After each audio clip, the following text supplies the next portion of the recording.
Hello and welcome to this first look exploring session looking at Periander from the Christmas revel season in Oxford that we've been looking at, sometimes collected as the Christmas Prince. This is the last minute addition to the revel season because they put a stage up and then they thought, well, it took us ages to put the stage up. We only did one thing on the stage. Should we take it down again? No, let's put another play on. Yeah, because it was really hard work and, let's do that. So they did that and they put on this, which has been interesting so far. I think interesting is the word we can use there. It's full of violence and sex and incest and murder and yeah, it's very studenty. I think it's fair to say. It's quite studenty. So we've sort of enjoyed it, but we've also sort of been going, what the hell is this thing? Quite a few times. It's not very good at exposition. It frequently doesn't tell you who anyone is before they do terrible things in front of you, or why they might do it. But hey, we're going to go from Act 3, Scene 3 today to continue the action. It has settled down a bit into Act 3. The plot has sort of solidified around us as the sons of the wicked Periander are responding to the political situation. One is not responding well to his dad. The other is doing slightly better. So reading Periander, as well as Aerope, Watch Number 1, Neotinus, and Detraction is... Steve Longstaffe in the northwest of England. Reading Crataea, Melissa, Watch Number 2, Resolution, Cypselus, and Callisthus is... Liza Graham in London for your sins and mine. Reading Eutarius, Eutarius, Herod, Lysimachus, Corinthian. Actually, I don't think Corinthian says anything anymore. I've just realised there was an error in the script. Stratocles and Ingenuity is... And Herod only says one line. Tom Crighton. And reading Aristaeus, Lycrophon, Dorius, Villain Number 2, the Epilogue, and also probably Symphilus is... Hi, I'm Eric. I'm trying to count all my sins, but and Liza's, but I don't know. I don't know where to begin. We're going to need a bigger boat. And I'm your host, Robert Crighton. I'll be reading Eugenia, Philarches, and probably someone else because it's all gone a bit wrong with the doubling. We were going to have more readers, but then last minute we didn't, so I've had to shuffle everything around, and hopefully it will all still make sense. Or it won't. So, without further ado, we're going to dive into Act 3, Scene 3. Enter Periander, Aristaeus, and et al., basically, and some other people. What, are they shipped? And have a nimble gale. Then Procles say I make a rich exchange. 15 tall ships for one. 10,000 men are bringing you tuition for my sons, my two unequal young proficients. You hastened one too fast, held back the other. You made young Lycrophon subtle and stout. Poor Cypselus comes home an idiot. That's all the fault I find. Thanks for the rest. If they can bring the grey philosopher alive to Corinth, we shall teach him rules of such high contemplation that shall make him abjure his kingdom. Now Melissa is dead. Her father holds no leagued affinity.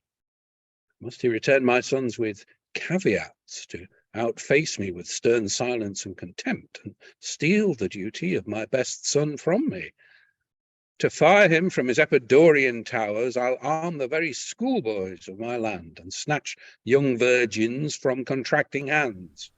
My wrath divided were enough to fire armies of captains and to bid the world a general battle. But it burns me up. I must forget it. Now, Orion, please me. Music within. And Syracusian banqueters, join hands with Tarentines to feast me fair tonight, to turn the course of spleen that still fumes up, waving mists about my madded brain. Both contraries, join hands, and friends again. Exit Act 3, Scene 4. Enter Philarches, Eutereus, Symphilus, hearing music from within. What project might this be? Madness, mere madness, that knows not where to rest.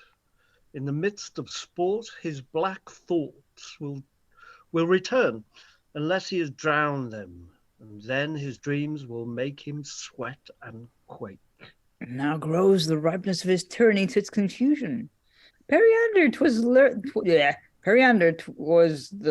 of Thrasybulus of Miletum to whip of heads of supereminent growth. And now that lesson he's most cunning in. Besides a number of deserving peers, his wife, her father, and his wisest son, she passed, they coming to his furious block, where in the end he will behead himself, not for the want, but hate of enemies. The hope we had was all on Lycrophon, while Periander feasts and revels it. How shall we give attendance to them both? The first of night must Perianders be after for Lycrophon, as our men give word. We must keep watch, and yet if there be any less love in rough humanity, they'll understand us. We must venture now. Our cause is good, though tyranny say no. The night's already cold and dark. All's one. Some stars will peep in love of Lycrophon. And seeing Crataea coming in, they enter Crataea.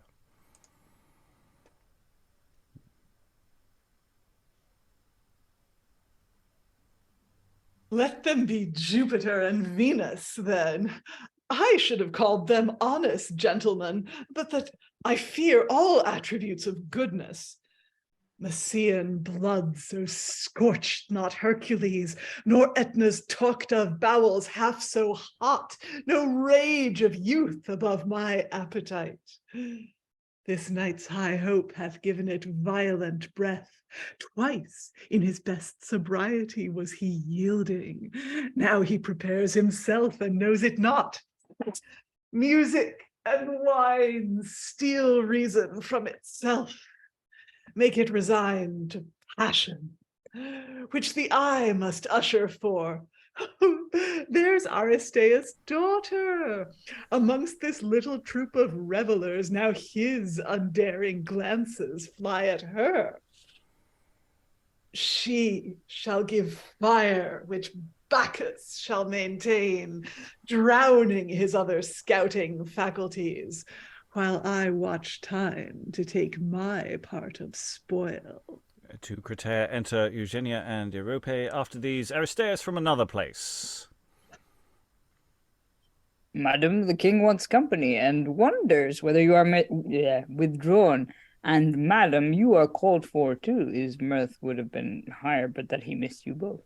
Good Aristaeus, I was not well. And, madam, you sent me for my Aerope, who complained so too, else we had stayed it out. Come, 'tis not late, and Periander for this many months was not so jolly set. He wants it much, and we perform fair duty to assist. Come, sweet Aerope, you can foot it well. Aye, and she knows it too. My best trick, madam, I learned of you. Mm-hmm. Go to, you turn too fast for me, Aerope. We have kept some time. And exeunt the women there? I'm not sure about the translation of that stage direction.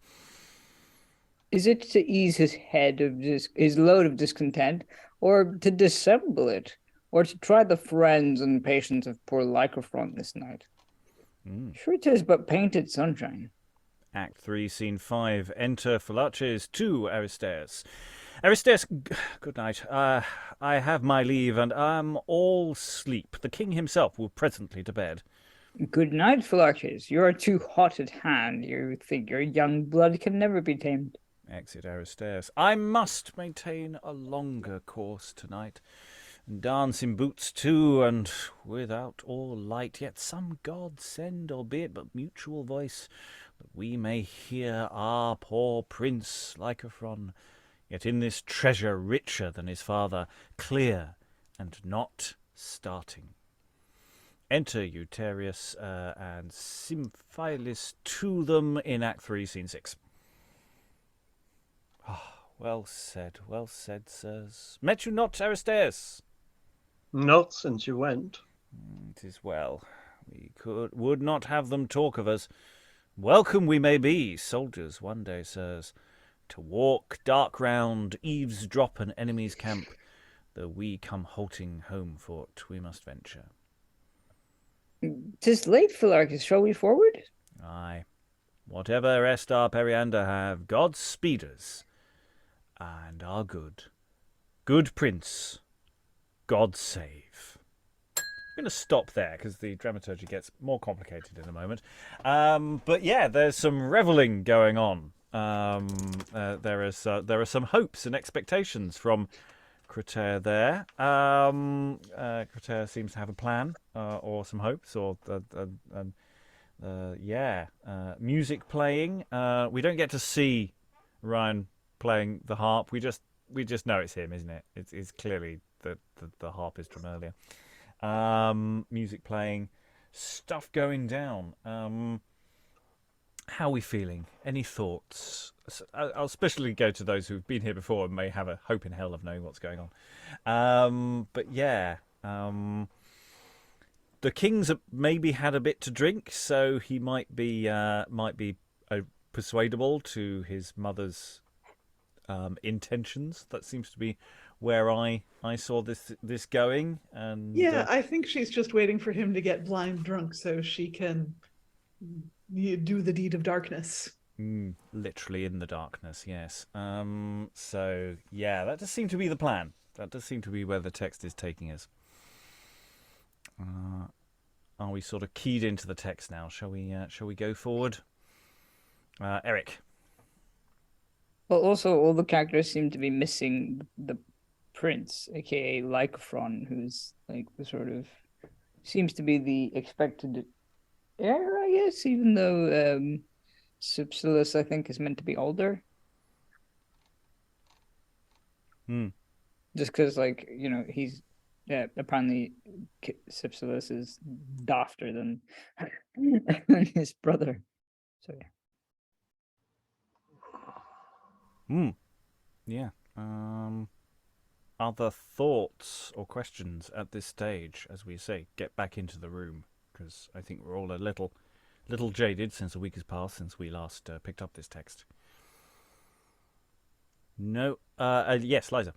Oh, I have a question, but it's about the next. Yeah, no, I'm fairly certain that it is textually accurate, so I just didn't have time to type in the box. Because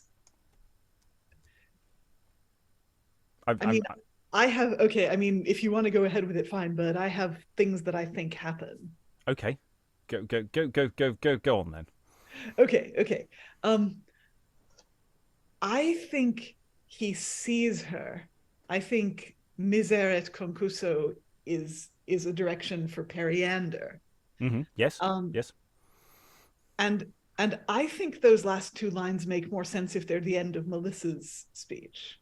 Well, we do still have the stage direction exit Herod. Oh. Yes. No, it that I did check that earlier. That is as I'm fairly certain that's as it's written.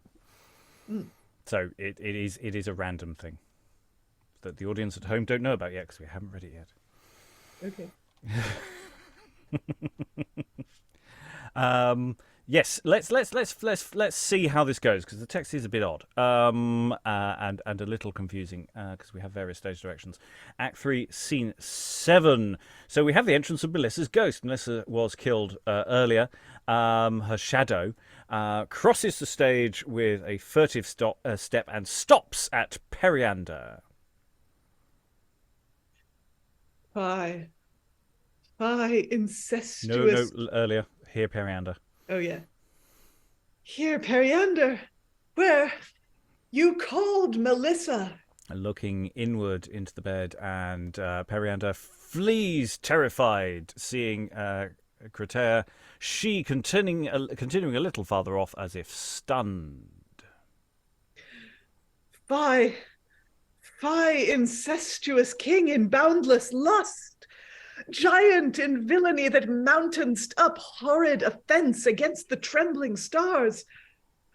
I had forgot Ornea and Zona's wrongs, and that one stroke that kicked away 2 lives from poor Melissa and her unborn babe. But when I heard of my young Lycophron banished your court, and Procles, my poor father, proclaimed an enemy, then my grieved soul got leave to ask fair pardon for them both. But as I silent to the known bed came, I that had lost all passion with my flesh, which now offensive putrefaction keeps, recoiled upon myself, but conqueror grown, I stole the heaving of a curtain up, which showed me Crataea and her son. But Periander, I am all a cold. My garments buried with me warm me not. To the neglected Venus sacrifice, and in the consecrated fire burn these murder lust-stained garments. This way turn! Sad at the shock and astonishment of him. That thy Melissa no illusion speaks. Remember when into a oven cold you set unwelcome and abused mold. And exit Melissa and Herod. Again, the whole Herod thing is very weird, and I don't quite know what's going on there. Is Herod a character in the play? No, it's literally this is literally it for Herod. Right. And yeah, I was looking at it the other day, and I was sort of trying to find some sort of logic, as same as Liza was trying to do, trying to find, maybe there's Herod is just she's supposed to call on Herod or something, but we do have this and Herod in the stage direction. It's not from the Latin. That's the bit is in English, so a bit part for Herod. I don't know what's going on. What date is the play around? 1608 off the top of my head. There couldn't be the Mysteries Herod. No, well, unless from memory. Eric. Well, this bit, the I'm all cold and my garments buried with me warm me not, and then remember when into an oven cold you set an unwelcome and abused mold. That bit reminds me of something I've read based on Homer, which is kind of weird. The Nekia, which is basically like sort of the chapter where Odysseus goes into the underworld. So I have no idea if that's just sort of relevant or nothing, or not. Yeah, I don't know. But I think it's like, because there are a few misquotes in this, so kind of I think there's a stage direction about not Helen but someone else she's very cold, and basically being like about someone who's died, but I have no idea who that is in the Homeric myth. Yeah.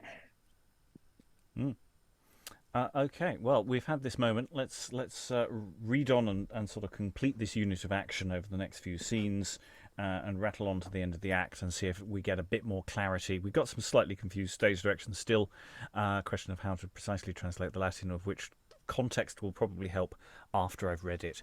So Act 3, Scene 8. Enter Philarches, Eutaereus, Symphilus, seeking Lycrophon's food and drink, ?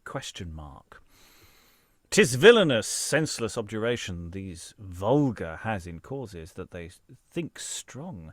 Let understanding ingenuity woo them with secret signs, hammer with words. They are not malleable, ductile stuff. I wonder more at them than at this tempest. They see us pass and do not suspect our ends, to bring relief to poor Prince Lycrophon, yet still the uncharitable dullards cross us. I think it is their punishment, not his, that it should thunder, rain, and lightning thus. But rain and flash will stand it out the more to exercise their feather-bed fat sides and gouty feet that never felt like night. I'm wet to the skin. And I'll wake to the chin, but I will make them dance through thick and thin. Enter Lycrophon, No citizens. I'll live a courtier still and rather die under a king's high wrath than have it told me that your pity saved me. Born in this court, I think I point right to it, and die on city balks? No night bird, sir, as yet. Those city watchmen groping follow to arrest all charity that would relieve me. His voice. Close then. Act 3, Scene 10. Some detail to do with the watch. But at the moment, we go straight to Symphilus. This lightning blast them all. I on severity... Oh, sorry. Carry on. No, do carry on. I on severity walk out your room. I have described a little shelter here. Under Gorgias, my absent uncle's house, thanks to the hand that built it out so far. Now, maesters, use your best discretion. And we have, again, the question of where people are entering and exiting here. We've got the entrance of the watch. We was not before off. Twice I've heard some trampling near us. Would they at our rooms? I would this prince were warm in my best bed, so I were well too. Fine condition, good citizen, still sibi proximus. Act 3, Scene 11.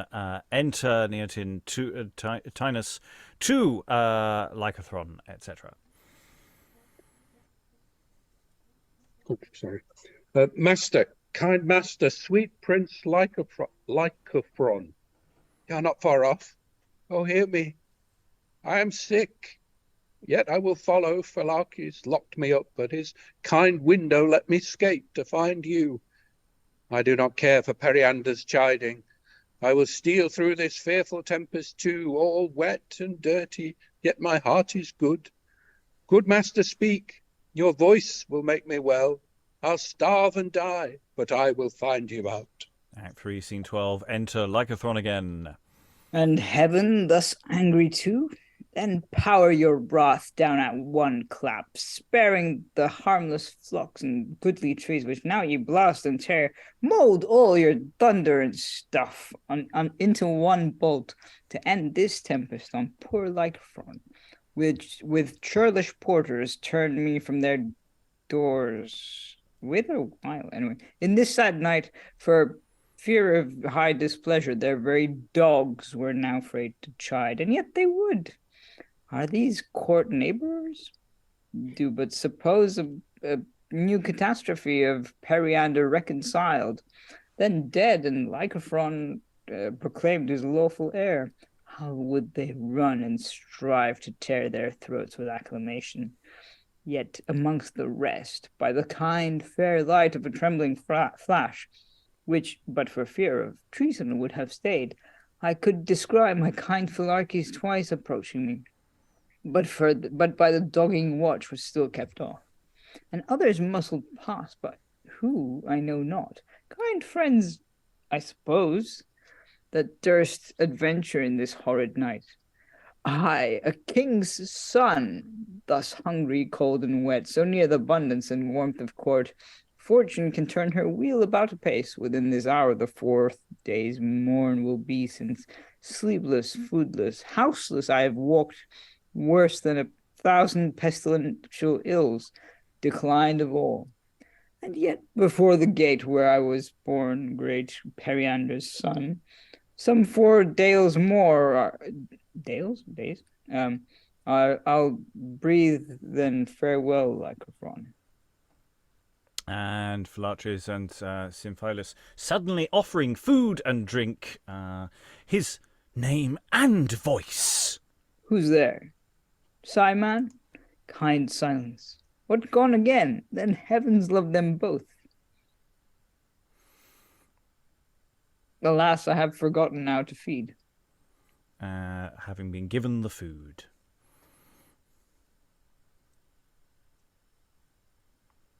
They exit, something along those lines, I think, and then over to Eutarius. Tom, muted at present. Still muted at present. There we are. For this way I take it. Who? Forgive me, friends, I know not whom to thank. Our Argus eyes now fallen asleep, that such abundance comes? Well watched on all sides, storms shall end with fair weather. And Neotinus speaks, having overheard Lycrophon, or vice versa. Oh God, not hear me. Would to God were day, as it is near. This lightning does but mock me. It shows me walking men, but silent all, most unkind men, not pity me this night. Yet sure my good prince would, for he can tell what misery is better than I, good soul. I'll cry out on these men, make them ashamed. Who hears me? For shame, pity Lycrophon. Pity its half-dead page, Neotinus. This tempest makes them hide them in their beds. Dastard unkindness. What, not one good heart dares open casement to my prince's name? Corinthians, citizens, courtiers, cowards all. Who's there? Neotinus, the prince's page. Who are you? Come, let's meet. For all the world's struck dead but you and I. For God's sake, speak. Give me a hand. And now your tongue, I pray. Who are you? Speak. I cannot, boy, for weeping. Oh God, my master. But alas, all wet. How durst thou swim through fire and water thus? Each flash had fire enough to blast thee, boy. Each dash enough to drown thee. Oh, I live, sweet master. Now all's well. Thus are we seasoned soldiers that can fast and watch, and fearless gaze on hideous night, stand bare upright to tempest. Welcome morn, day makes forget what a sad night has borne. And they exit, and now we find out what the on-set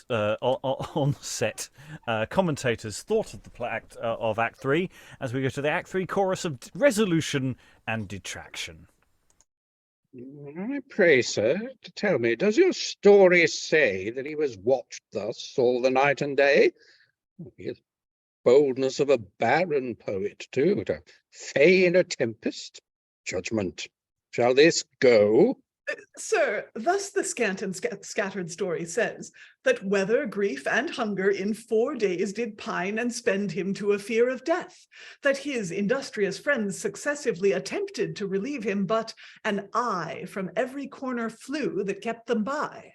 'Tis very likely that the city watch should be so stern. Now there's a judicious catch. Who cannot say how peremptory stand the movable stated citizens when command with threatened life flies to them from their king? Besides, all harp upon a common string, the liberty of adding that ye take poor imitations of all heaps to rake. There is some stuff in this objection, but where discovered ye imitation? Well, in all clean through. I gladly know the man that brag of absolute invention can, but have you read the story? Truth, sir, no. Then what's inserted, sir, you cannot show. There's not a man in all this company but knows some parallel part of history, which yet perhaps we never saw nor heard.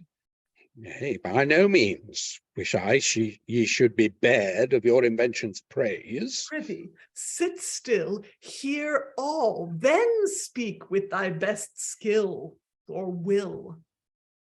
Blessed be the time. We are rich in rhyme. Cursed be the season that robbed thee of reason.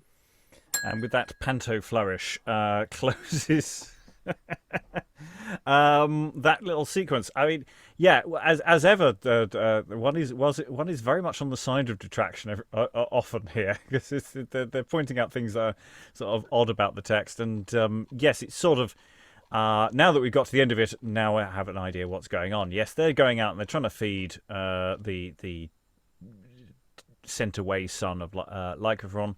And the City Watch are there making sure that he isn't, and we've had that kind of action in plays before. In true tragedy of Richard III. That's how they treat Mistress Shaw. So we've got that sort of thing, and the good servant who we've never met before, and I don't think we're ever going to meet again, has braved the wet and the cold to go out and bring him succour. And thoughts in the room. Again, we've left. We sort of scootle back and forth between places. That's the scene in the court, or the scenes in the court where all this feasting etc. is going on, and Melissa's ghost, and then we have this very separate sequence of trying to bring food to the sun. Stephen has made a very good point in the chat, and I wholly agree with it. Stephen, would you like to articulate it out loud? I'm just in role as detraction, really. I'm utterly confused by the play so far. So the point I made in the chat was that probably many a crap play has been saved, or at least the attempt has been made to save it by going a bit meta in, sort of like it's like bloody Twitter or something, it's just like, well, chuck in some irony and then you can get away with anything. So it's very nice to have people kind of, sort of being meta on it, but the overall impression for me is still kind of,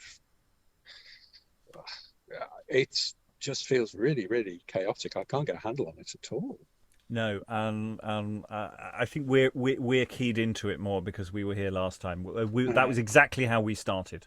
We started the play literally going, who is everyone and why is any of this happening? That isn't to say that that we have found a newborn appreciation of the tender brilliance of the text that can be uncovered. I think it is a mess. I don't think there's any doubt it is a deeply untidy blob of stuff, but it does start to work its charms on you in a weird way. Well, I have to say that the servant who is utterly devoted to their master is going to have some way to go before it works any charms on me. It's all right, you'll never see him again, so it doesn't matter. Oh, cool. God bless you, my sweet master. Yeah. Okay, let's rattle through Act 4 and see if that has a different thesis or direction of action of travel from where we were before. So, Act 4, Scene 1, and we have Periander and Lysimachus. Oh man, I ne'er slept wink. 'Tis certain true, 'twas so, and please your grace. Tempest, say you. Thunder and lightning, half the night. 'Tis strange. And yet having till midnight revelled it, my senses have been ere since inward turned, sport weary and wine heavy. Got to bed. Crataea finds her means and time to follow and steal into mine arms. Even old Crataea, my mother, into Periander's arms, thinking her full possessed of that wished time which she oft thought, and had almost granted. She told me she was Aristaeus' daughter, Aerope, who with looks I oft had wooed. My senses judgment lost, with blood enflamed, deluded fancy drew me to attempt, while instantly a whistling breath upheaved the trembling curtains, and seeming light outdared me to behold it.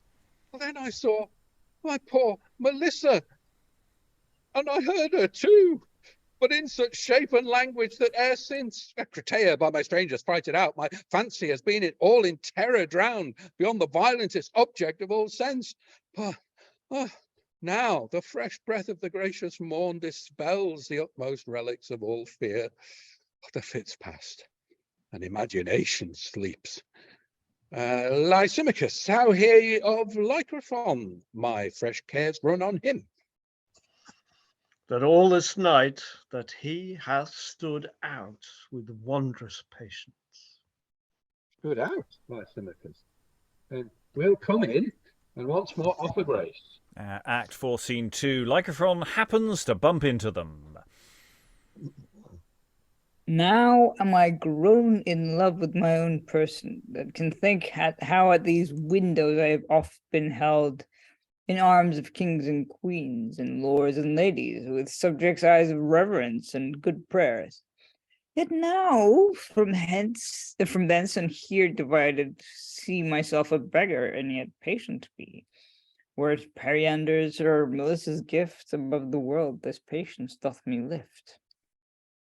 Turn this way, Lycrophon, and tell me now whether it better may your fortune suit to hold this base and miserable life, or by kind acknowledgement of love and duty toward us, receive our crown and glory of a kingdom.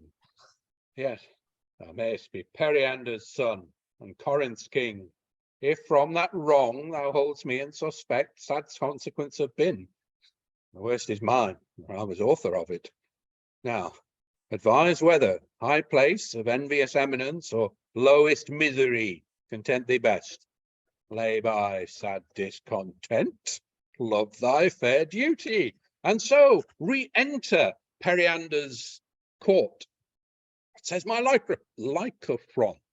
Nothing but this, that Periander's dearest life and crown, by his own proclamation forfeit lie to Apollo for this to discourse with Lycrophon. Lysimachus, Eliza Bark, now bound for Corcyra, thither we banish him, never to resalute our Corinth more. Suffer no farewell from his nearest friends. Ship him, Lysimachus, with instant speed. Command the master that he land him safe. This is all leave that Periander takes. Exit Periander.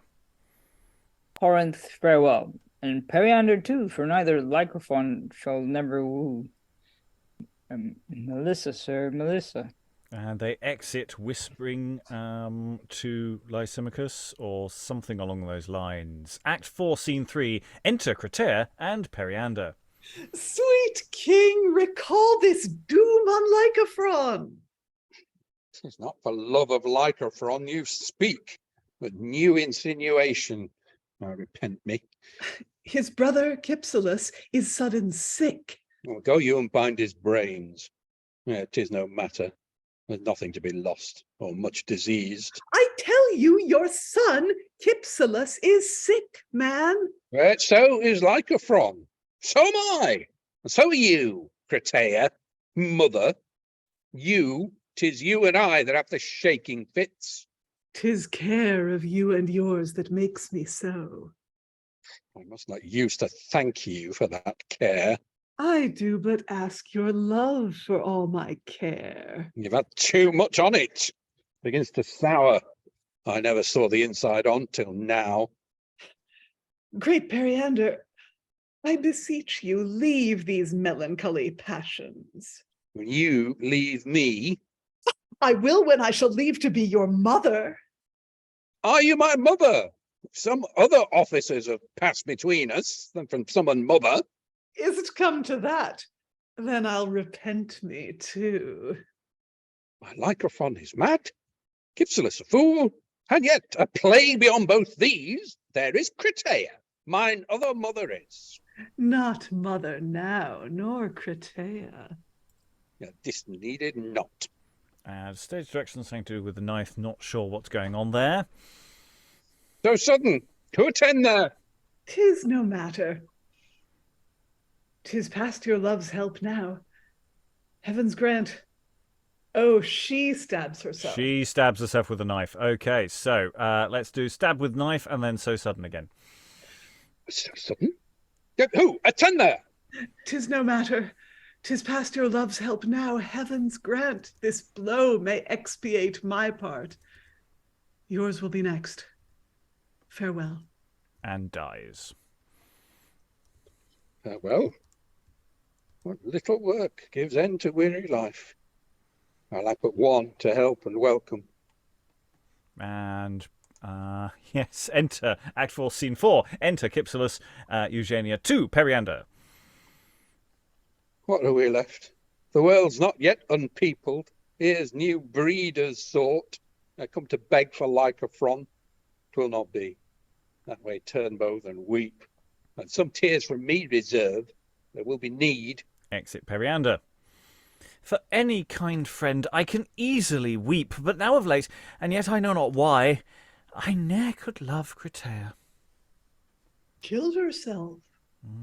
Brother, who must us kill, are not we next? Alas, why talk you so? You ne'er deserved it, no more did I. No more Melissa did, or Lycrophon. 'Twas some bad counsel then. Ay, and that counsel will have time for us. Oh, what kind man will steal me now from hence? Any poor man, so he be kind and safe. Too many eyes do wait on Lycrophon. That way I cannot page it. How now, sister? My father king will see that we shall do well. His providence cannot promise for itself. Would I were hence, I would not die too young. The court is sad, suspecting, and all eyes take doubtful looks from their suspected king. Why, but Eugenia, tell me, do you think my father loves not me? Did not he call you plain fool but yesterday for asking him that question? Pray then, why are you afraid? Not much for loss of thee, common neglect, but there is something toward for us both. I'll go see how my father does. Go then. Some mischief's acted ere it can be seen.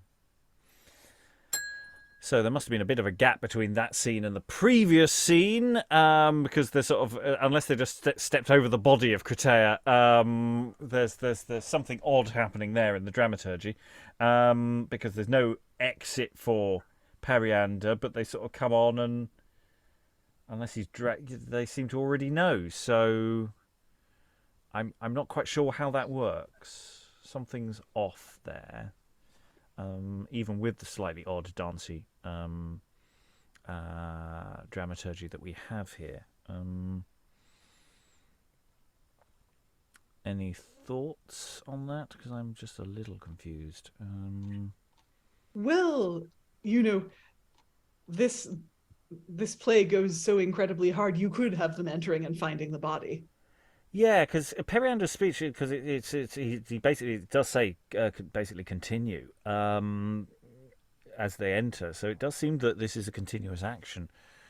So maybe they do just, Eugenia's line is just sees the body, does some oh my god acting, and goes straight in for any kind friend I can easily weep. Maybe that's what's going on there. It is a little confused.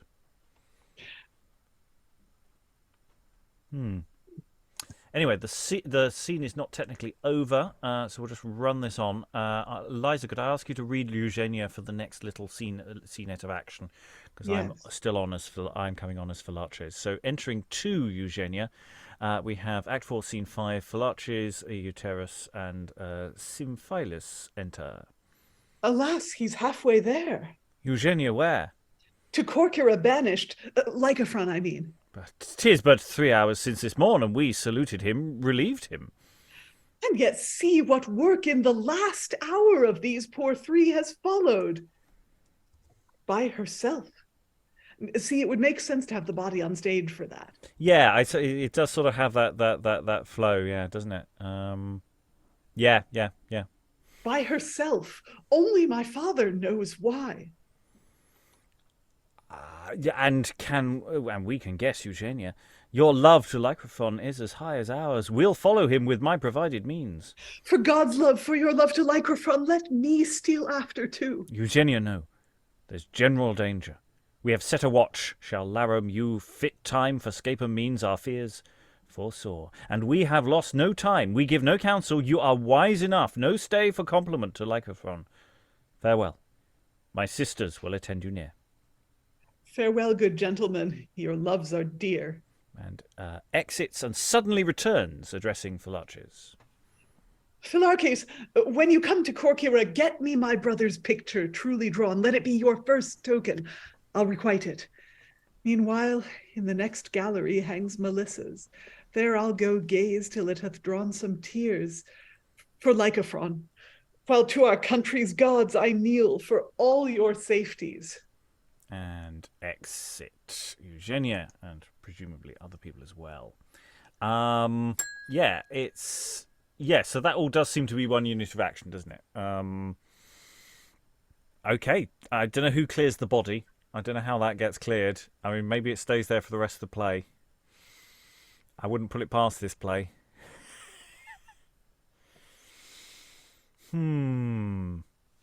It doesn't get less confusing. Okay. Let us carry on and see what else we get here. Act 4, Scene 6. Periander walking with Orion to Aristaeus. Procles, your prisoner with all secret speed, is riding towards you within 2 leagues. Our hand of violence ever fortunate, peace, love, and justice still exorbitant. This news to stain Melissa's sacrifice exasperates her yet unquiet ghost. But he shall live, Melissa, Procles shall, who now arrives a glad spectator too of these proud triumphs. And we have the appearance of some Corinthian ladies, richly adorned, who sing throughout this. Corinthian ladies, on! A vestiary tribute ye must pay. Then on with modesty, Aerope's gay. Arion, hand it to these quiristers. After they have sung and gone out, Periander continues.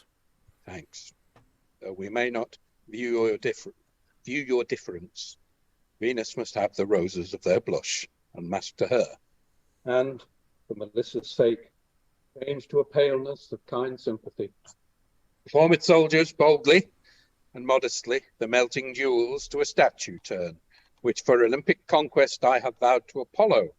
Then those rich incinerate robes, mixed with the choice of aromatic smells, then pour them in my cold Melissa's urn. This done, to her Elysium she'll return. And exeunt. So, I think we should just briefly discuss these Corinthian ladies. Are they who are they supposed to be? And the beyond the fact that we've got people here who are singing and are supposed to be singing something, what are they supposed to signify here? Well, Corinth was famous for its sex workers. And this is a guy who's been known to frequent, and that's part of the whole problem with Melissa. So, is he rejecting them of saying I will turn over a new leaf, or is this his swipe left or right decision time? I don't know. Maybe he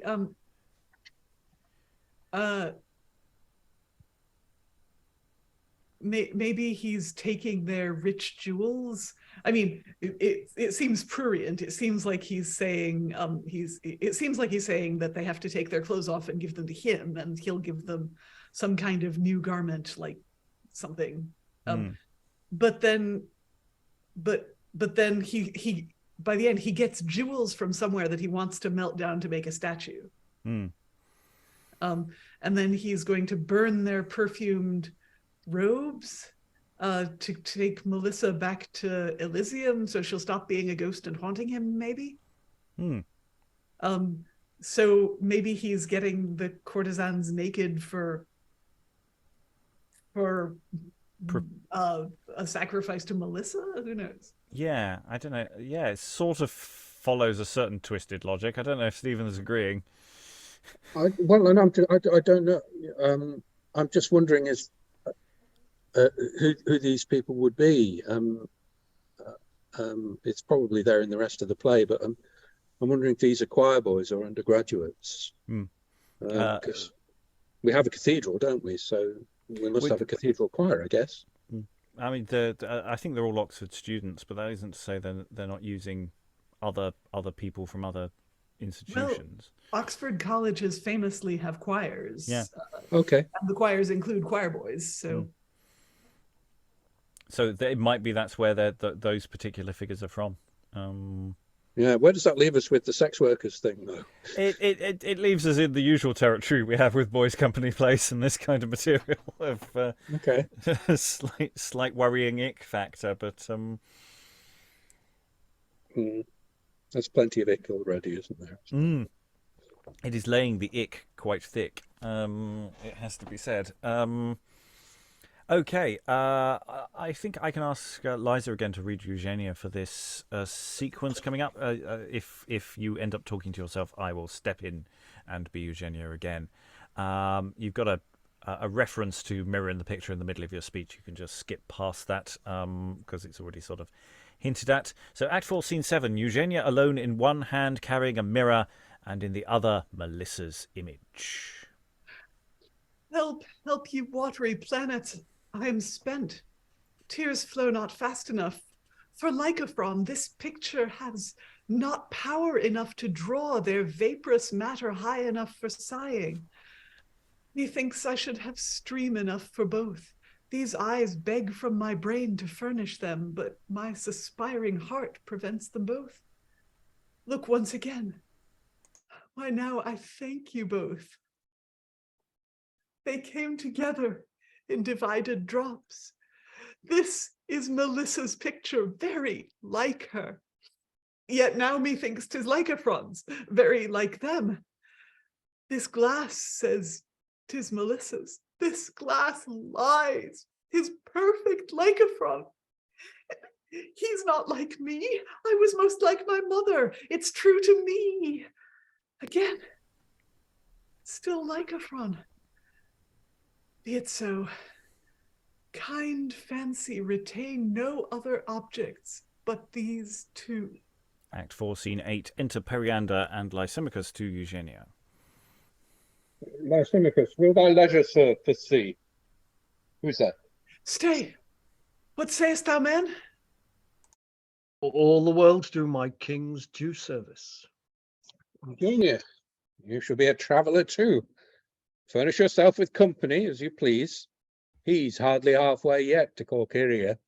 Your wisdom, good Lysimachus, and her presence will give best testimony of our change. We must not lose him. More Lysimachus tell him that Corinth is his kingdom now. That I will see him settled ere I part, and then I'll change with him for Corcyria. I have enough of king, wish privateness, and his contentment. Nay, Eugenia, I must provide a Regulus for you, and you must learn to taste the bitter sea and sleep in tempest. With my best of duty, all serious resolution I obey, and wish obedience grown in Lycrophon might make him gracious to our king and father.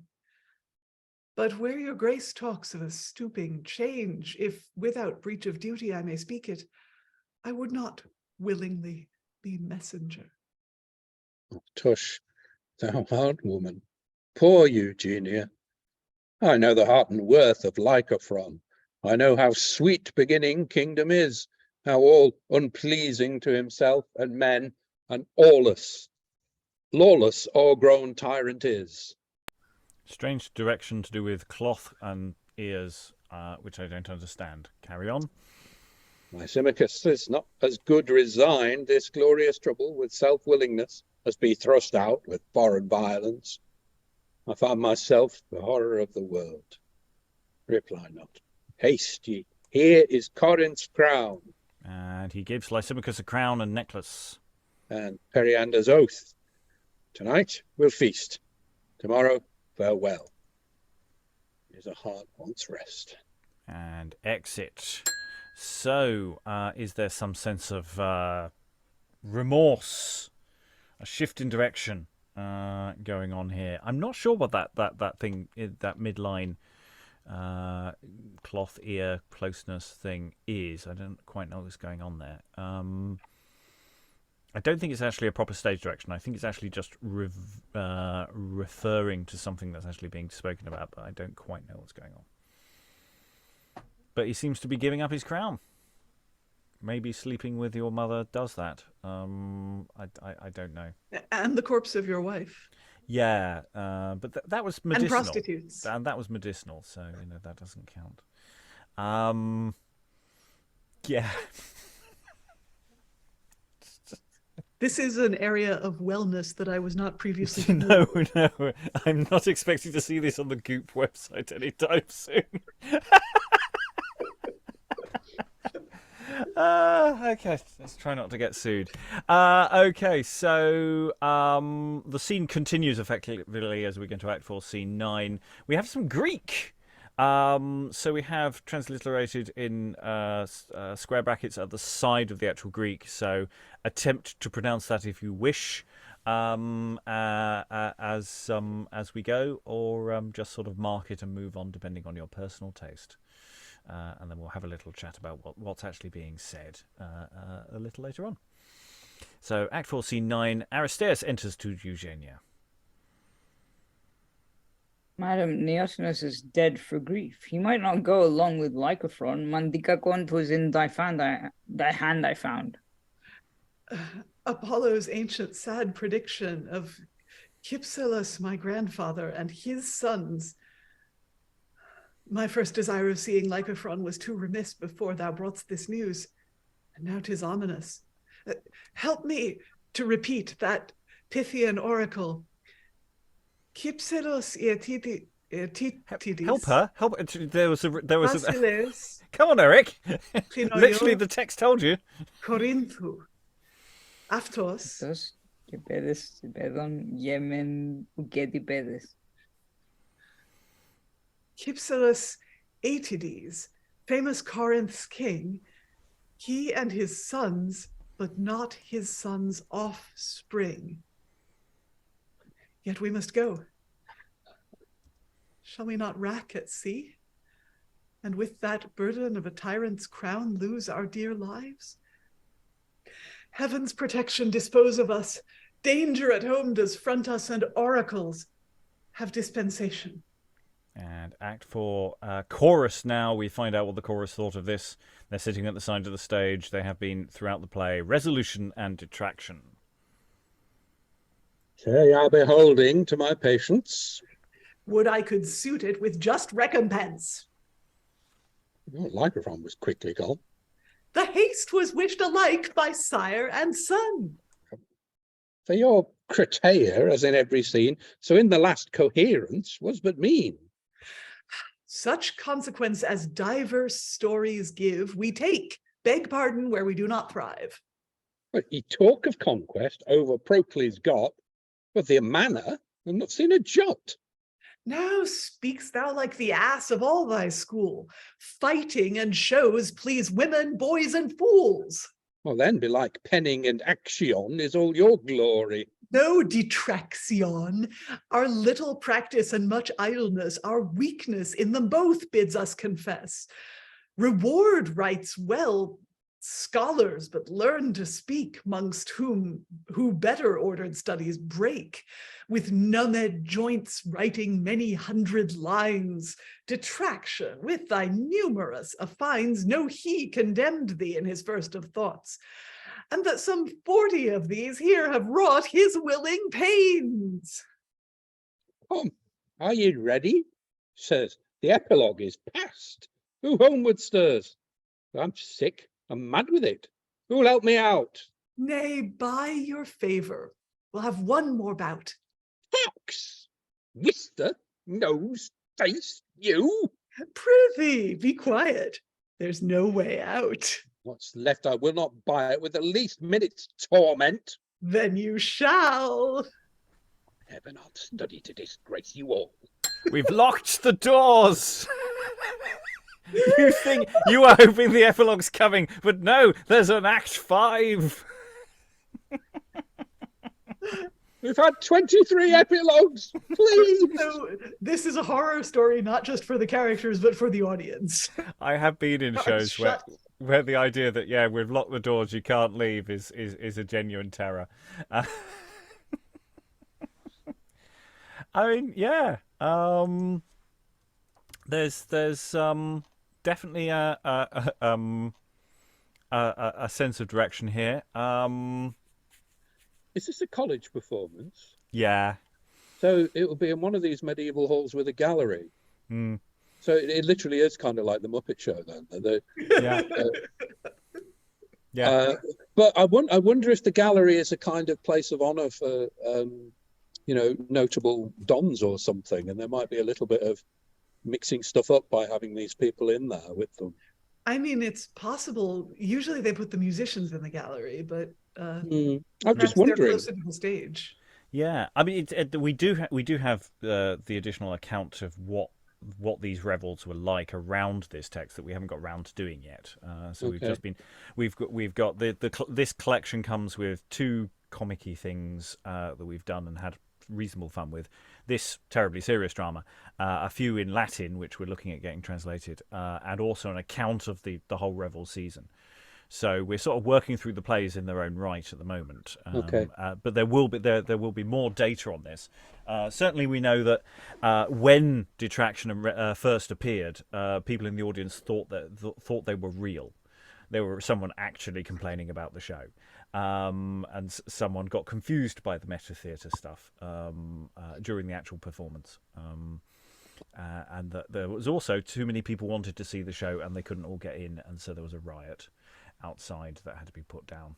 I say riot. There was a disturbance. Someone threw some stuff. You know what colleges are like. Someone egged somebody's window or something. So it was quite rowdy. This, especially how close it was to Lent as well. Apparently, they were questioned about how bad. So yeah. I wonder if it's something to do with. I mean, obviously I don't know the play, but it reminds me a bit of the sort of Fletcher stuff that is just coming into vogue. These kind of romances with, the sea and these kind of strange families. It's, lots and lots of distance, lots and lots of traveling. And I wonder if it was kind of an attempt to put on what was hot on the London stage, as it were. Because we know it kind of filters through to in all sorts of ways, doesn't it? And people start collaborating with younger people. People start collaborating with Fletcher, for example. So I'm just trying to understand its appeal. If it isn't, seeing so and so from such a college wearing this costume and doing his famous bit, they're trying to be charitable. Yeah, There's sort of avant-garde element to the dramaturgy that is kind of invisible to us now. Yeah, I mean, yeah. I do think that there may be an element of trying to do something terribly sophisticated that they've seen on another stage and created something that is this. Is a reasonable shout as well. Shall we plough our way through Act 5? Shall we find out how it... Oh, Eric, you had a thought. No, we discovered that this is actually based on Herodotus. Anyway, and I mean, like, history is written by him, which is probably why it's so really weird. But I was gonna make a point about Lycrophon, who basically sort of starts off like, "Oh yes, I don't want anyone to help me. I don't want any sort of support. I'll be fine." And like apparently 4 or 5 days later, he just kind of goes, "I'm a king's son. I should be allowed indoors," or something. His development over Act 3 and Act 4 were kind of weird. And then he becomes patient by being stuck outside, supposedly. But I mean, I don't. When he entered the palace and talked about the window, I assumed he'd been sent for or brought there somehow. But no, I mean, there's a lot that's left to conjecture in this play. Yes, it's like we've got bits, but it doesn't feel like we've got everything. That maybe there's a visual thing going on here that we're just missing, and maybe not. Maybe it's just not there. Okay, let's just get our way through Act 5 and find out what we've got here, because I'm sure it will all now be very sensible and reasonable from this point onwards. Act 5, Scene 1. Enter Periander Solus. Now is my self-hate ripe. Let any slave take mine own dagger down, freely strike. This heart that every minute cracks a string. 'Twere but little cost to Lycrophon if this last roof should press these guilty limbs. I will dismiss my strong 300 guard. I'll leave the city, give the city leave to libel me, and foul-mouthed subjects all to speak their fill. Suborn my dietaries to give poison. Mischief herself fears openly to come. Scurrility will not spend her pains upon me. Justice yet cannot find due punishment.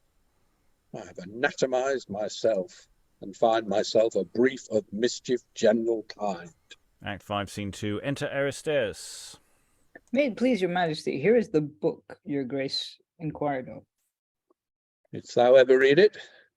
Never, and it please your grace. Oh, yet thou art honest. I would not willingly lose that attribute. What, thou art but new in Periander's love, else thou hadst lost it.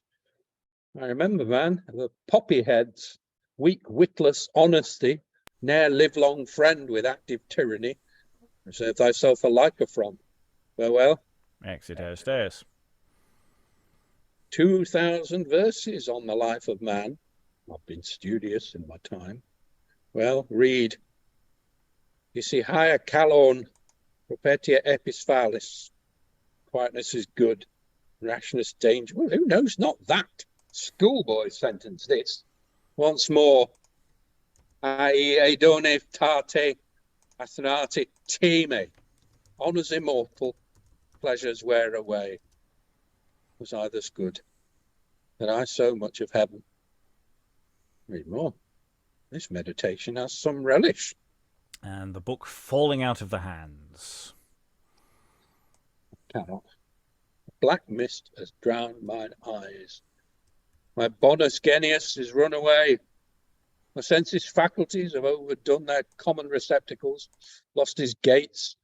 Fancy and memory turn face to face. Now do they ope a black, sad history. I dare not see it. Help! Aristaeus, help! How fares great Periander? Oh, great indeed, in madness once, in sadness now, and woe. Oh, that my life and years might backward go, except reiteration of my ills, which heart and brain with strong distraction fills. And Aristaeus helps Periander out off the stage. Act 5, Scene 3. Eugenia, Lysimachus, Philarches, Eutaereus, Symphilus, and Liza. Continue with Eugenia if you can. Thus doth rude misery bandy us to and fro. Oh, that's me. Now are we come to sorrow's court again. These walls are all too gaudy for the time. They should have been long since hanged all with black. Sadder expectation cannot be. Madam, we are, it seems, too early. 'Tis no matter, good Lysimachus. 'Tis not sleep, but dead despair's lifeless stupidity that holds this court so quiet now. Fresh tears sucked from the brackish farewell of the sea break out on all hands.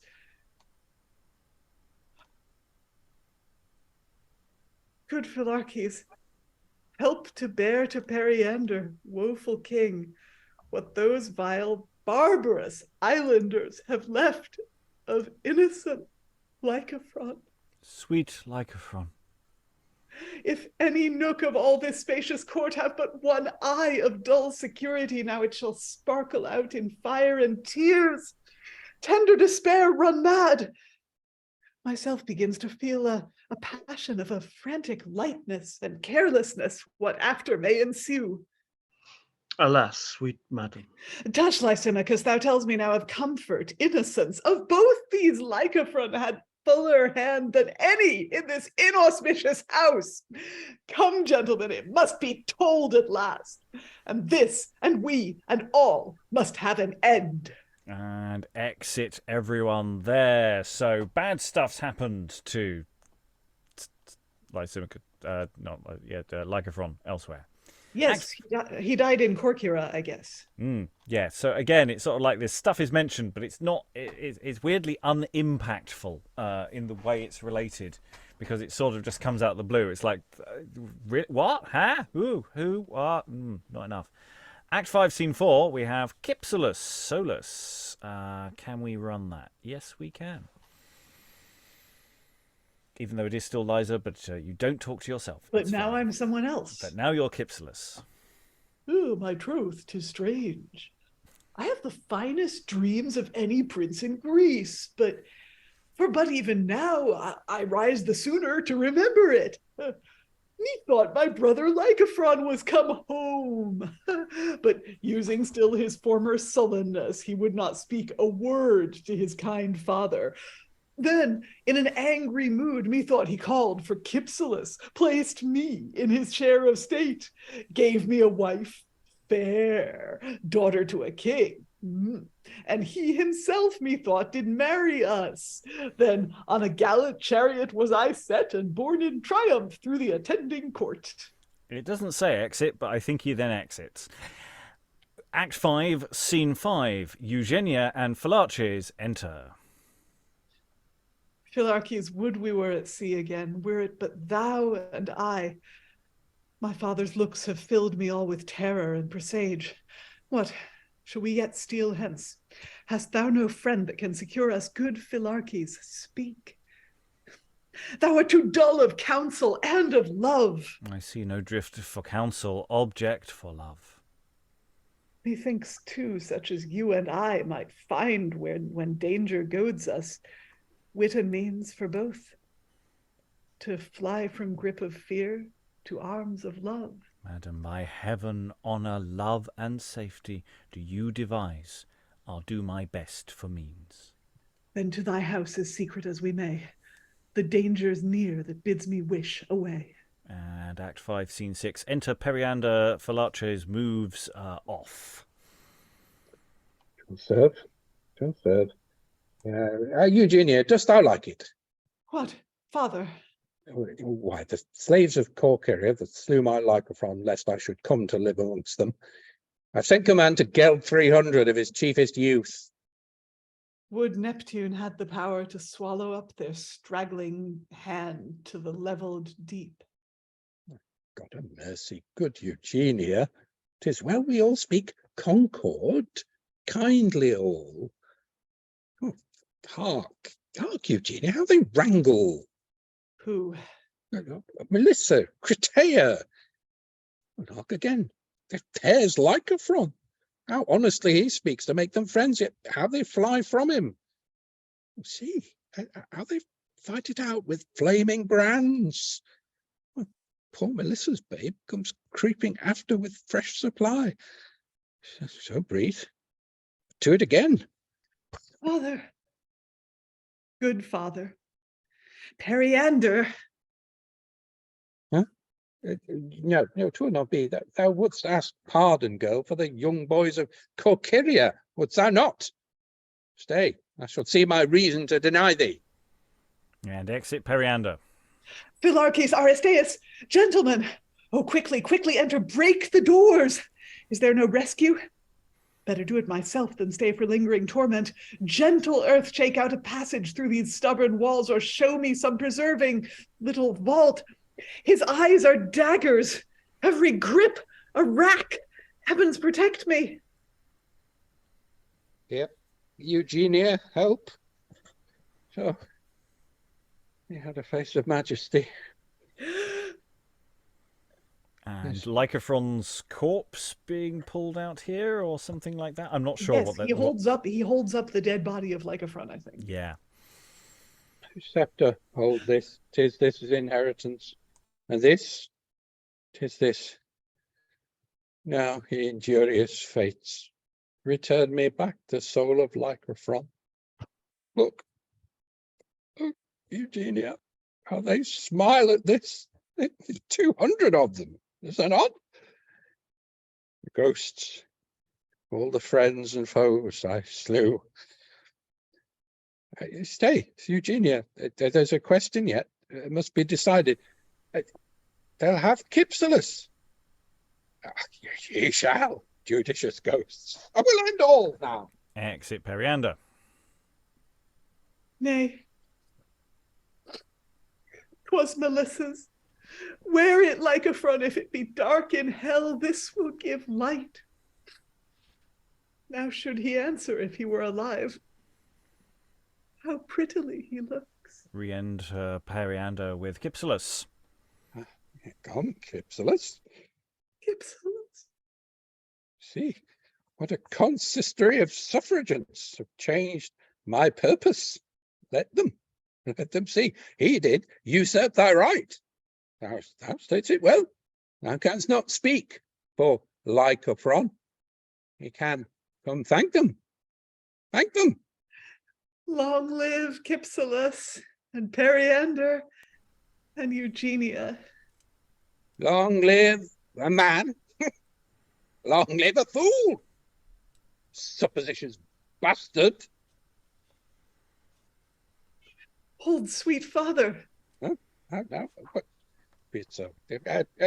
Come, Eugenia. And digging with his sword.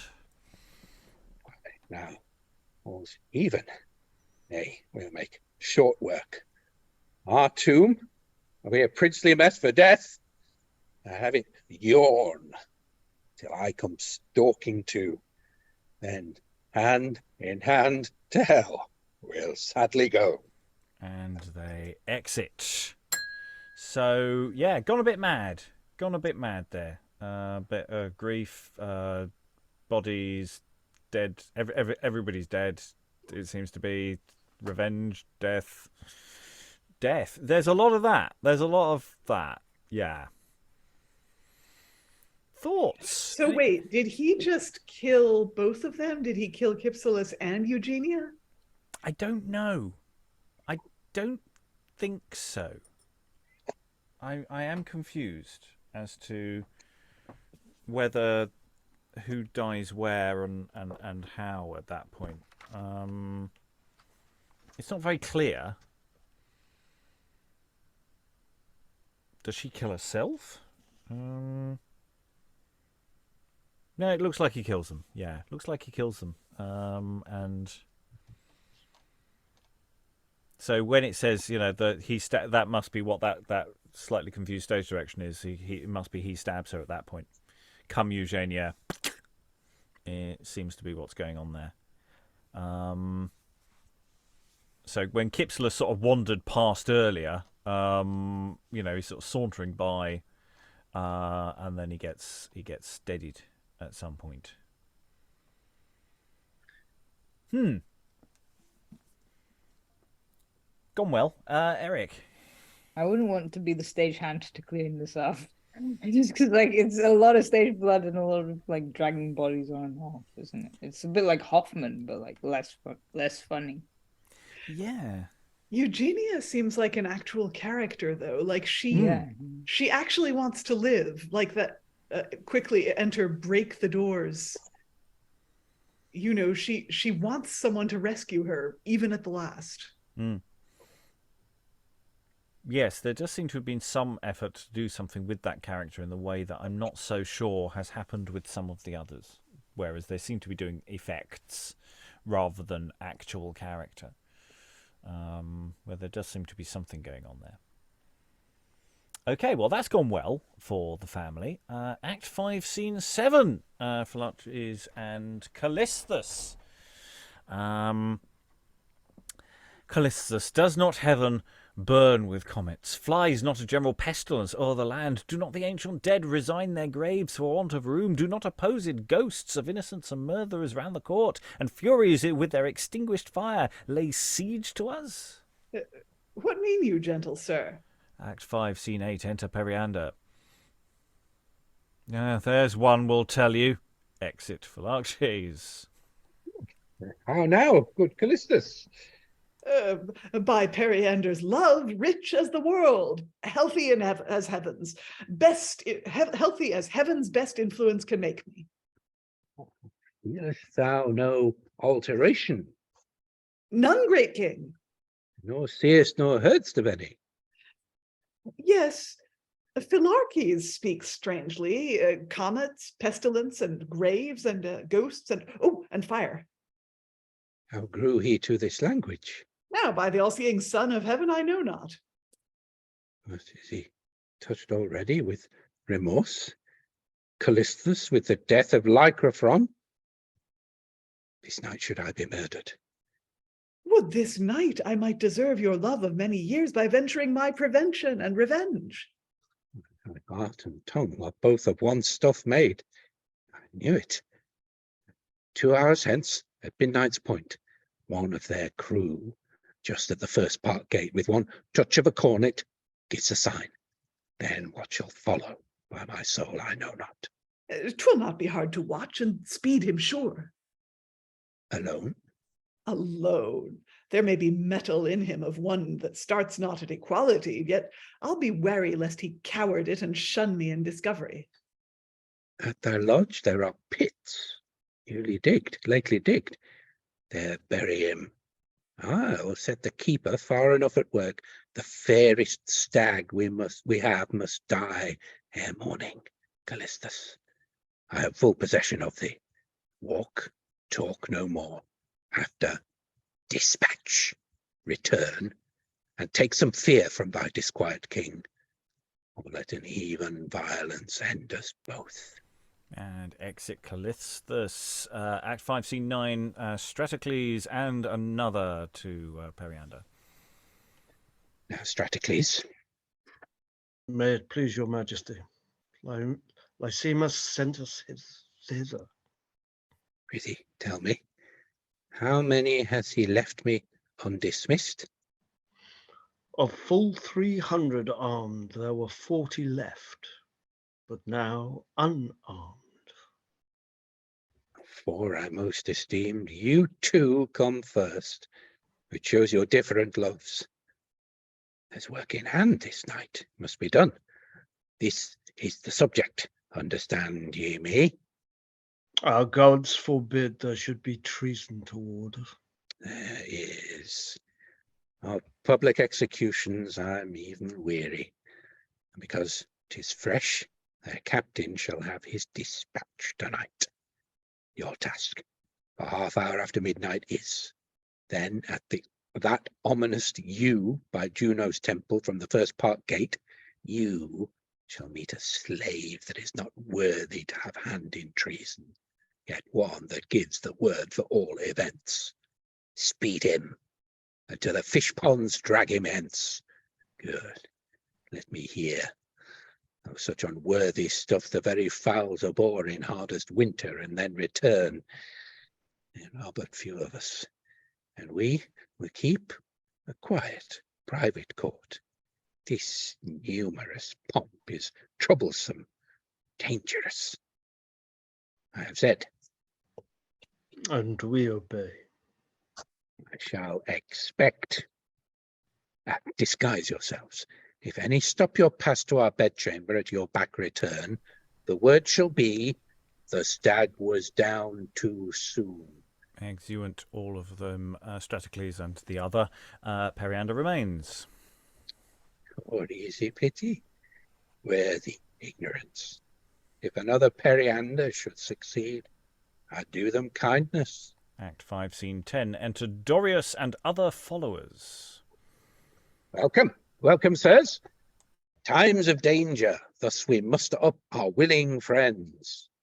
It is not news to you to hear of treason. I remember thee, good Dorius, thou stoodest twice good service. And doom of traitor end me when I break. Till 2 o'clock, you four must station keep at the court gate, before which time be spent 2 friends of a degenerate household servant expects 4 others in your room, and coats to give him way. They're safe enough. Have the traitorous watchword, which is this: the stag was down too soon. On their bold entrance, at that false word, be sure to take their lives. Ere they have time to give a second sign to other servants lodged about the court, and that of passage ready in their means, I sent to you myself to strengthen you with resolution. Morrow's blessed sun will purge this court. What? Are ye fast and sure? Your Grace shall find us so. Their bodies drag into the warden's lodge, then secretly call up Lysimachus to bring you to us. Then shall we rip the heart of treason out. Great king, this work must have deliberate haste. Well said, good Dorius. Every hour is task till this be ended. Farewell.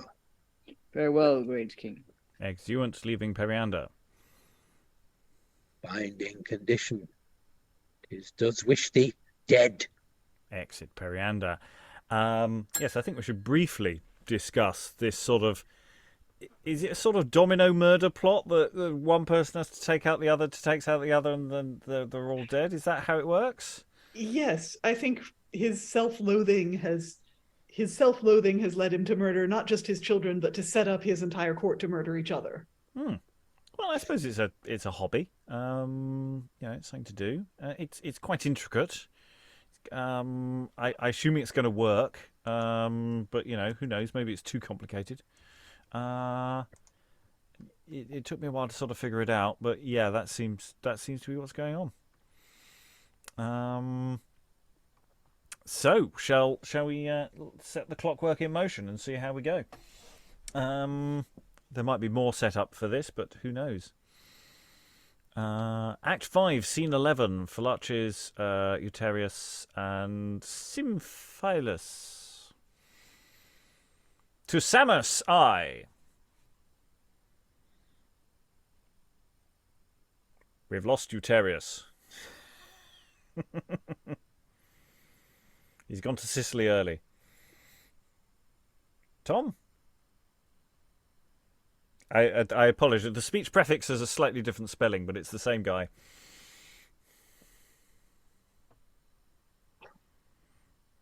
To Sicily, say I.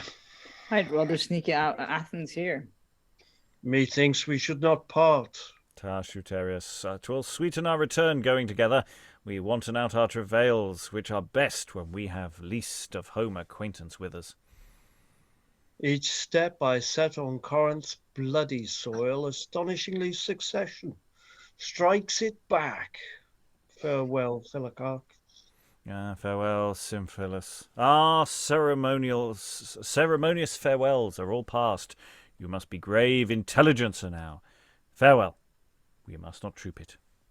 Good Philarches, heaven and a better king return our loves. So they exit. They're getting out of Dodge, by the looks of it. Are they just all basically fleeing? They've just gone. There's nothing for us here but death and ashes. Bye. Which is fair enough. They seemed reasonably wise people. So yeah, they're getting out of Dodge. I think we're now getting to murder. So let's go to Domino Murder. It's like Domino's Pizza, but more murdery. Act 5, Scene 12, Enter Periander.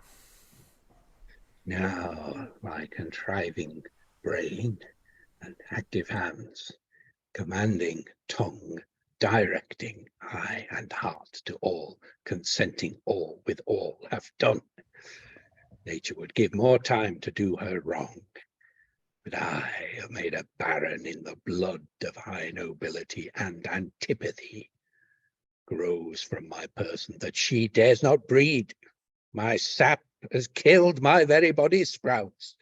Come, happy instrument, here lies the root of all the fear and hate of wasted Corinth. Act 5, Scene 13, Enter Callisthus.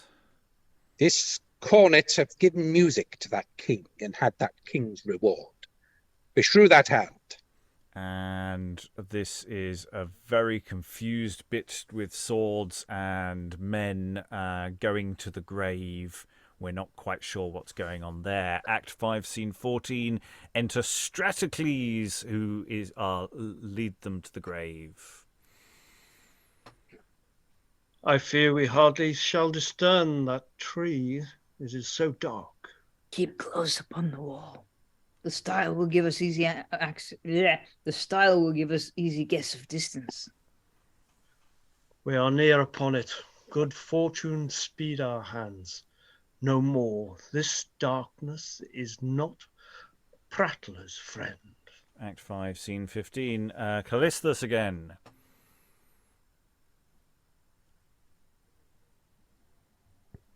The Heart that draws the breath by favouring kings fears nothing. And they all stab him and bring out the body. That ended well. Dorius is somehow here. Come, sirs, to our secret guard. These be the gates where hand in hand march in honor and treason. Honor open-faced, treason sometimes disguised, now clothed in night. Sometimes like honor with angelical grace. And Stratocles and the others are retreating the attack by Dorius's men. I think, is that the way it goes? We'll see what the dialogue says. So much for there might have been our fathers that we have slain. And we your nearest friends, but king and darkness bar distinction. Okay, so that closes. Have they all just killed each other in that final melee, or? Yes, including Periander. I think someone stabbed him. Yeah, the stage directions are very unclear because they're very banjaxed in our particular version of the text. But And Latin. yeah, banjaxed Latin, so it's almost impossible to translate because you're not quite sure what the actual words are supposed to be. But yeah, it looks like basically as set up, everybody's sort of killed each other. They've all just gone, "I stab you, ah!" and they all just fall over and they're dead. I think. And there must be a couple speeches missing. I mean, Periander must have a longer death speech than. I don't think there's anything missing there. I mean, it might be missing. It's just Beshrew that hand which kills me. Oh my God, I was so great. Yeah, but I'd say I don't think we're missing anything from the text, but we can always go back and have a little look to see if there's something that has got lost in translation. But yeah, they're all dead. All dead. So let's find out what the chorus thought. Back to resolution and detraction. How now, Detraction? How now? How now, man? Scurvy all. Ho, Ingenuity, here's a new patient. Enter Ingenuity. God save all, let's see. And tries his pulse. An inflammation and about the brain would come to Premaphus in a vein. Should not be open for revulsion. How did we talk before this passion? Most strangely, madly, senseless, railingly. Then in his tongue a vein must be opened. Nature did ill to purge herself that way, the breath on't venom. 'Tis much be now as may. Let's have him in lost of a little blood, and purging once or twice will make all good. I'll help to have him in. Ooh, but who shall pay your fee? 'Tis no matter, I'll ne'er set him a day. He's a scholar. Oh, of what house, I pray? Of all and none, for long he doth not stay.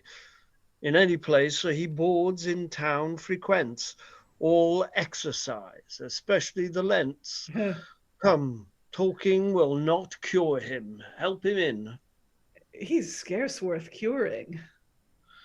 Yet don't know sin? Yet to do's no sin. And they exit, and so Detraction, watching the plays, killed him.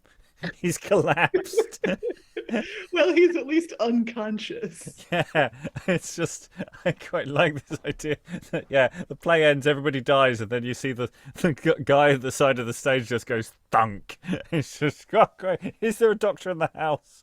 It's very, again, potentially meta theatre, because Ingenuity might have been sitting in the audience all the time. Well, there's a couple of places where they've broken the fourth wall, but we're not quite at final thoughts yet. No. Okay, I think Eric's got the epilogue, so there is an epilogue.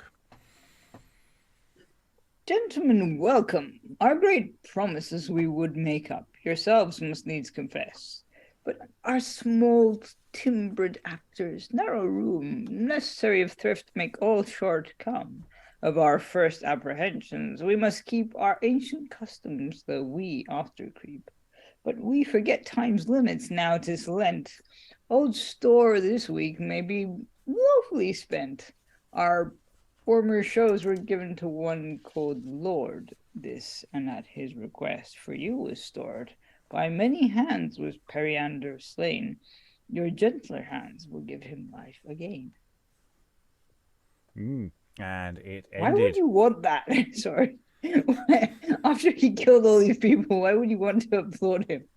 Well, apparently there were, during the show, and this thing will come into more when we look at the additional material, there spontaneous applause throughout the show, and as the everyone left, the audience was still clapping at the end.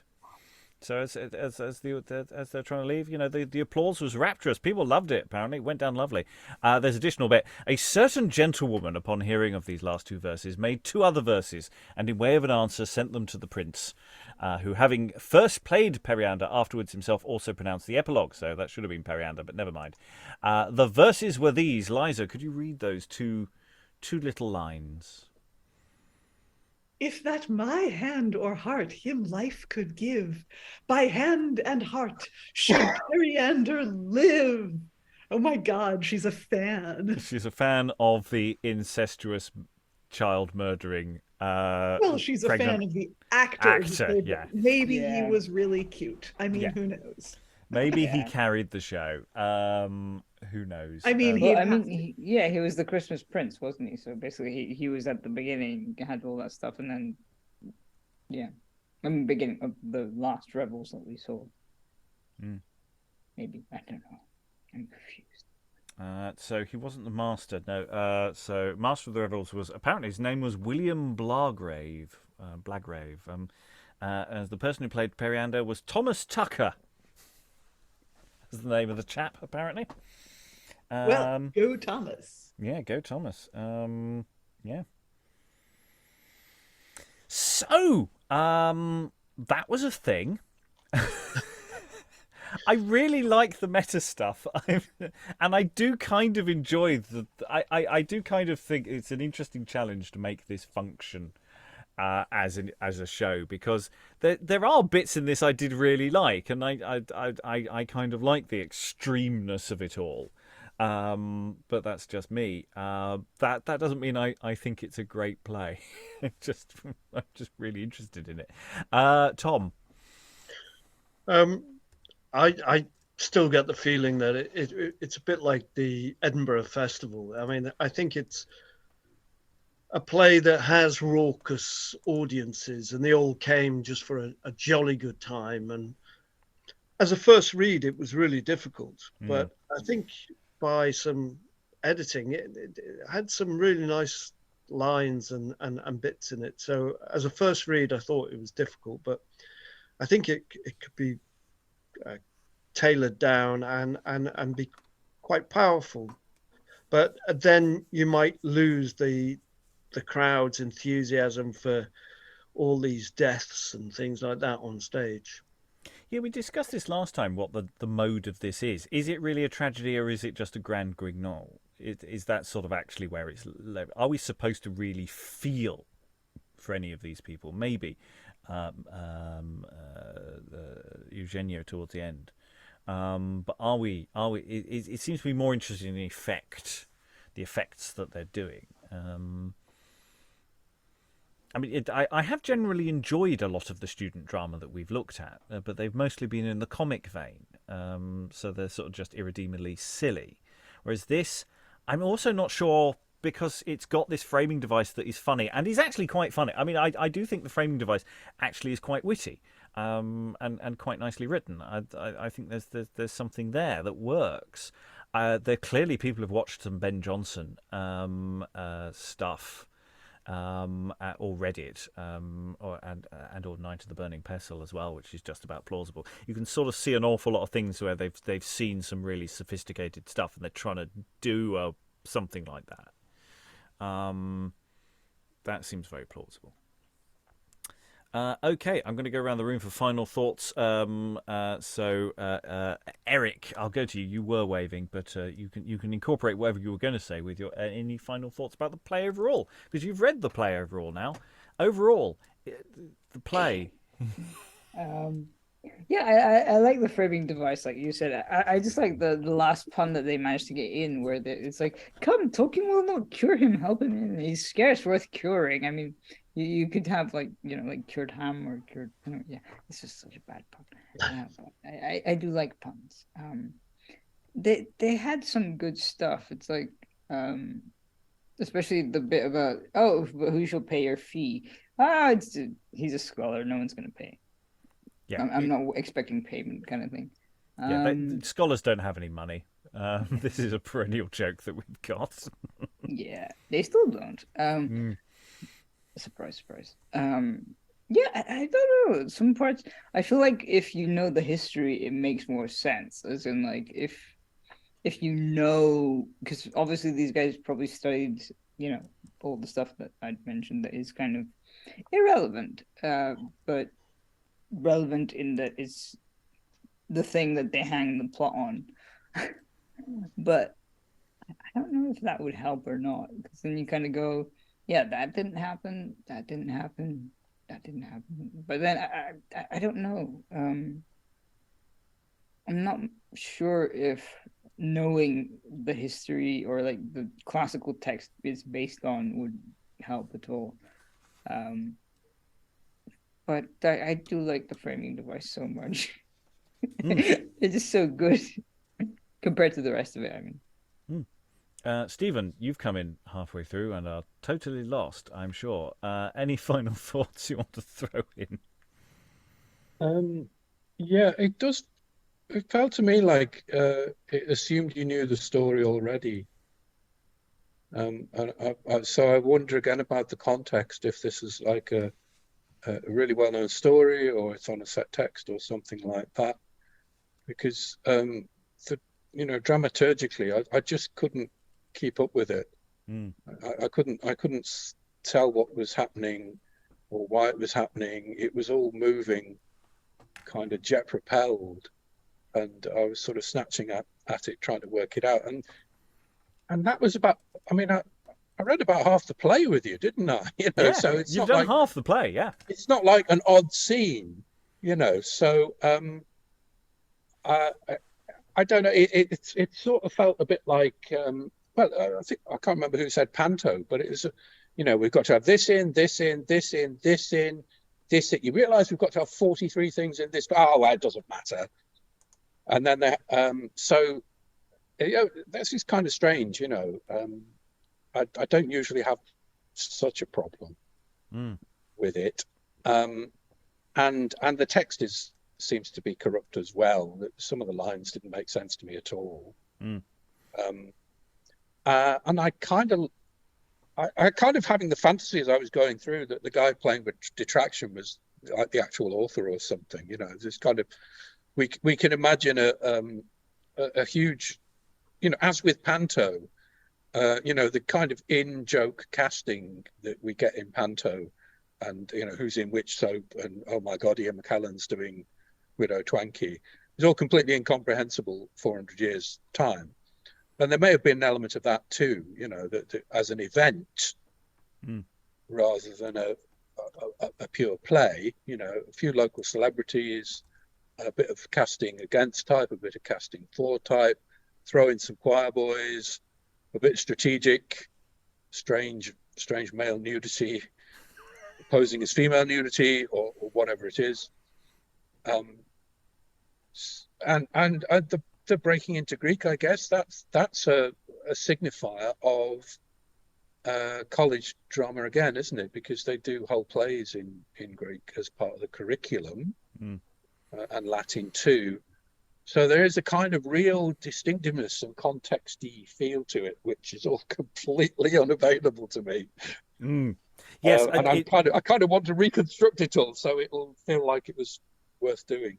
Well, I have to say this is one where doing something that gives some sense of the context, it feels really important, actually. This and the other two plays we've looked at, Time's Complaint and the other one, 7 Days of the Week, and also the other Latin text that we've got in there, and also the material about the whole event. So there's an awful lot of material telling us what happened when this stuff was actually staged.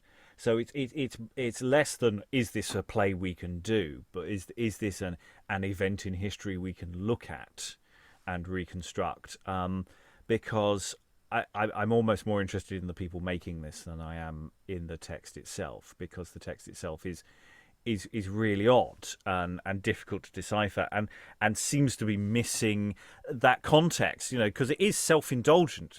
I think it's like that panto self-indulgence of, this very specific group of people who all largely know each other. If they don't know each other, they know of each other, or they know the kind of people that they are, so that they have a really good time when they stage it. But anyone who's outside of that group who came and saw the show even then were probably going, what is this? Yeah, but there's a gentlewoman in the audience, so which is really interesting, isn't it? That's a real glimpse. Somebody sending a note backstage, and a bit of witty rhyming too, which is a bit of an eye opener, really, if you kind of extrapolate that across all the other things that we look at. Because this could have been planned, but in relation to the other things. And so, as a single play, it might not make the same kind of sense, but it as a piece one of three or something. Might. Yeah. Tom, did you have anything to add additionally to what you said earlier? Any additional final thoughts? No. It just felt like revels and of its time, and not supposed to be comprehensible. It was just there as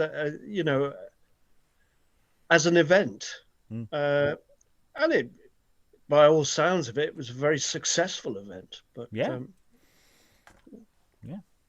Liza, any final thoughts? Well, I have to say, I can find reasons to love this play. And I think if the text were given some love and things like full stops sorted out, we might find something actually performable here. Yeah, I think it's performable. I think the context of its performance is important to be added there. I like the way the last act keeps breaking the fourth wall, where Periander looks out at the audience and sees something like 200 ghosts of people I slew, and Eugenia before that said, I think she's talking to the audience, where she's like, this and everything must end. And eventually it did. And talking of endings, that's it for this session. We will return to this one day. And we shall see what we shall see. But till then, all that remains is to thank all the wonderful readers for all their wonderful reading. Thank you very much, everyone, and goodbye. There is no way out.